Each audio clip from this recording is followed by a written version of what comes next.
Sale sila. Ito guys, yung regular price niya is nasa 200 plus. Tapos naka-discount sila. Nasa 100 plus na lang to ngayon. So ayan. Ito kasi guys, meron kaming ginagamit na ano, na cooling powder. Wait lang. Ito yung butas ng aso. Ito yung cooling powder namin. Wait lang. Ayan. Ito yung ginagamit namin na cooling powder. And nasa, basta ang mahal na ito, mas mahal. Hindi ko alam kung ito ba yung mas mahal or ito. Kasi dalawa ba to? Oo, dalawa pala to. Nasa 400 plus yata to. Buy one take one na. Basta 400 plus. Tapos eto naman guys, yung regular price niya is nasa 260 something. I'm not very sure. Hindi ko alam kung asan yung resibo. Kakabili ko lang nito kanina. Kasi ito talaga yung habol ko guys. Ito Nizoral. Kasi sa hair ko guys. Kasi may sorya nga ako. Tapos ito naman. Binili ko na. Kasi nga paubos na din to. Sneak brand din to guys.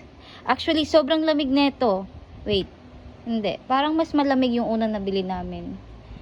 Ano kasi yung Thailand, ano naman yun, cooling powder. Hindi ko mabasa yung name or brand nun. Basta, nag-switch kami. After namin dun sa Thailand powder or body powder, eto naman yung trinay namin, yung Sneak brand. Kasi nga, diba, medyo sikat yung Sneak brand.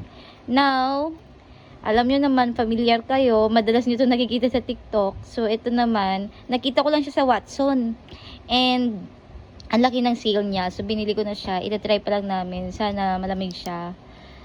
Pero, so far, kung i-compare ko yung unang nabili namin, compare dito, yung Thailand cooling powder versus Sneak powder, mas malamig yung nauna.